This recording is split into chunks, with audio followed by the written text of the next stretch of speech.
Hi guys, in this video, I'll show you how to add a calculator onto your Shopify website. And before you scroll away, this is just a quick demo of a calculator I added to my Shopify demo website. It doesn't have to be this. There's over 100 different templates to choose from. And aside from that, if you can't find the template that you're looking for, you can customize it to your exact needs because you can generate custom formulas with AI. So it's really easy to set up and you don't need to stress about adding some mathematical formula. But if you want to learn how to add something like this to your Shopify website, start by clicking the link down in the description and then we can get started. So once you're on Elfsight's website, simply go ahead and hover over widgets right up here, go to forms, and then go ahead right down here and click on calculator. That's going to bring us to this page, and from here go ahead and click on this big pink button, which is going to bring us down to the template builder where we can start designing our widget or our calculator. And as you can see, we have 116 different templates, so you can easily go ahead and find something that you're looking for. And if you can't find what you're looking for, if it's something more niche, you can even go ahead and customize the formulas to your own. But if you want to go through the categories, you can go down here and then choose a category that's closest to what you're looking for. In this case, I'm just going to go ahead with this option right here, price quote calculator. And from here, I'm going to go ahead and click on continue with this template down here. And like I said, if you have something that's a bit more niche that you want to calculate, you can go ahead and generate your own formula right here by describing it to AI what you want to calculate, and then it will generate the formula for it. But if you want to add your own, if you already know what to add, you can go right down here to calculations and then add your own. Aside from that, you also have the different fields here. As you can see, we have the number of products, and then we have the product price, the service type, and the service duration.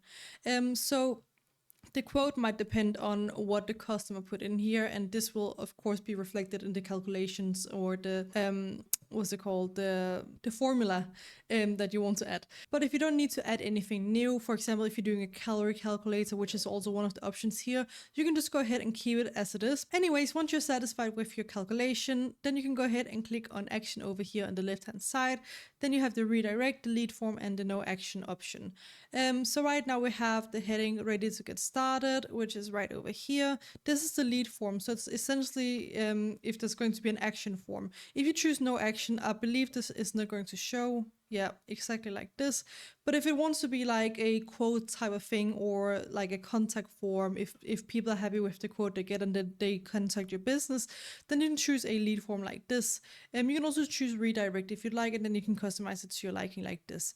But if you choose a lead form, as you can see, you have a little bit more customization options. So when people click on request quote, and this is a really cool thing about Elfsight widgets as well, is that this window kind of functions the way it would on your website, so you can see exactly how it's going to work. So if I click on request quote right here, I can interact with it. So for example, I should be able to see these lead forms when I click request a quote right here. So you have the full name, email, the phone number, blah, blah, blah, exactly like it shows here. So that's how I can create a form as well. So that's really cool as well. And then you also have a few extra customization buttons right down here if you'd like to take a look at them. I'm not going to cover everything into too much detail right now, but you can go ahead and, explore everything on your own. If you want to customize the colors or the design a bit, go ahead and click on style on the left hand side. From here, as you can see, we have a few different styles here. So when you click the arrow, you can better see what it is you're changing. And it looks like it's a little bit of the font and the spacing. So go ahead and choose what you think looks good on your website. I'm just going to go ahead with the standard one like this, and then you can also go ahead and choose a different font. By default, it's going to apply the default font of your website, so you can just go ahead and leave it at that if you'd like the same text that is default on your website to go onto this widget. But if you don't want to, you can go ahead and search for a font right here. Furthermore, you can also go ahead and add a new background if you'd like to. Right now it doesn't have a background color, so if I add this onto my website and it has a picture behind it, for example, then you'll be able to see the image behind it. So if you want to have something like a plain white background or black or whatever, go ahead and choose right here, and then you do have a background color. Aside from that, we also have text color, field accent color, results, background color, and action button color. So as you can see, the action button color is this one right here. Then we have the field accent color, which is this one right here, I believe. Results, background color, that's probably around here. And then text color, you can customize everything here to your liking.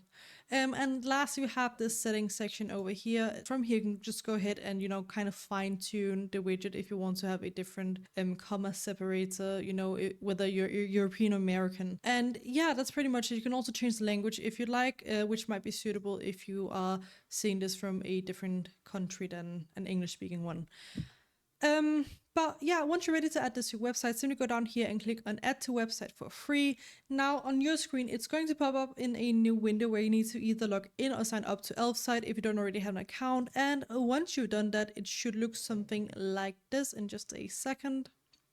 Yeah, exactly like this. This is the exact same template. You don't need to do anything here if you're happy with your finished result because it's the exact same thing.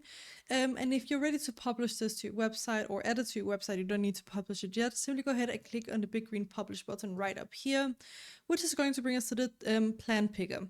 So because this is essentially free of charge, you can choose the $0 a month option over here. It does come with a few restrictions, but if you have a bigger website with a bit more traffic or similar, you can go ahead with one of the basic pro or premium options, depending on how many website visitors you have.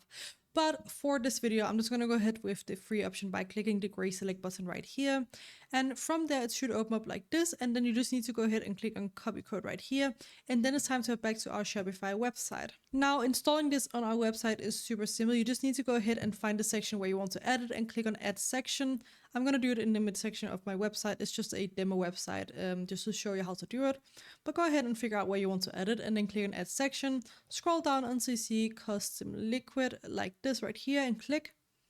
And then just wait a moment. And as you can see on the right hand side over here, we have the custom liquid pop-up, and right underneath liquid code, we can go ahead and insert the code we just copied. So go ahead and click Ctrl V on your keyboard or right click and click on paste. And then just click away. And as you can see, when I scroll down, we now have a price code calculator. That's my specific calculator. It doesn't have to be what you choose, but this is essentially how you can add a calculator to your Shopify website. I hope you found this tutorial helpful. Please do let me know if you have any other questions in the comment section below, and I will try my best to help you out.